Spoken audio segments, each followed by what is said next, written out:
అందరికీ నమస్కారం అండి. ఈరోజు ఏం లేదండి, మిగిలిపోయిన పెరుగుతో బ్రేక్‌ఫాస్ట్ ఎలా చేయాలో చూద్దాం.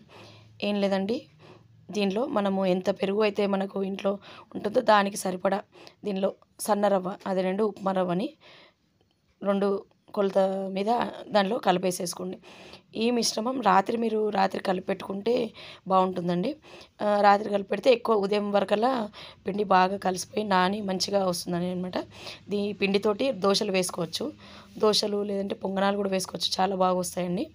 లేదు ఉదయం కూడా నానబెట్టొచ్చు. ఎక్కువ నానితే మనకి మంచిగా మెత్తగా వస్తాయన్నమాట దోసలు.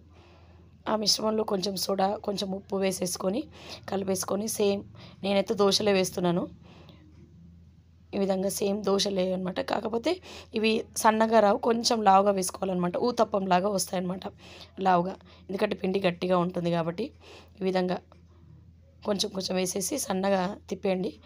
ఏమీ చెడిపోవండి, దోసలు మంచిగా వస్తాయి. ఈ విధంగా అనేసుకోండి. లావుగా ఉన్నా మంచిగా ఉంటాయన్నమాట, ఊతప్పంలాగా. ఈ విధంగా అనేసేసుకొని పైన కొంచెం నూనె చల్లేసి ఈ దోస పైన ప్లేట్ మూసేయండి. ప్లేట్ మూస్తే దోస మంచిగా ఉడుకుతుందనమాట.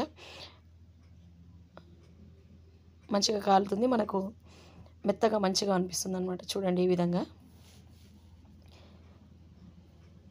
ప్లేట్ మూసుకుంటే మనకి ఉడుకుతుంది. పచ్చి పచ్చిగా అట్లా కూడా ఏమి ఉండదనమాట. ఈ విధంగా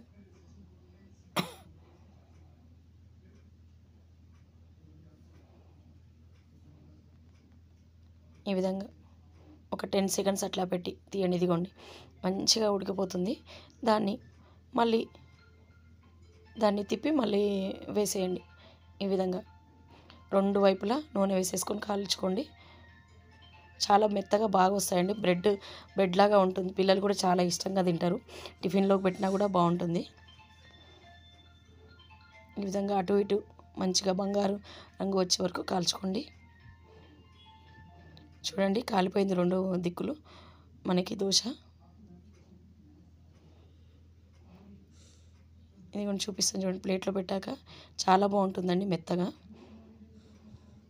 ఈ విధంగా కాలిపోయింది మంచిగా దోశ, మంచిగా 2 వైపులా మంచిగా కాలిందండి. చూడండి ఎంత బాగుంది కాలుతుంది. మీకు చూపిద్దామని తీస్తుంటే వేడి వేడి దోశ కదా.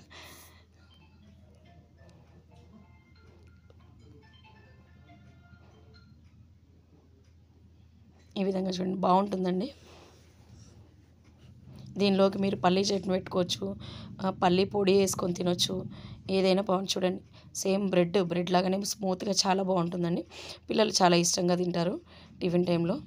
ఈ విధంగా పెరుగు వేస్ట్ చేయకుండా ఈ విధంగా చేసుకుంటే మనకి ఎండాకాలం అయితే చల్లగా కూడా ఉంటుంది. పెరుగుని తింటే పిల్లలకు, పెరుగు తినని వాళ్ళు కూడా ఈ విధంగా ఇలా చేసి పెట్టొచ్చు.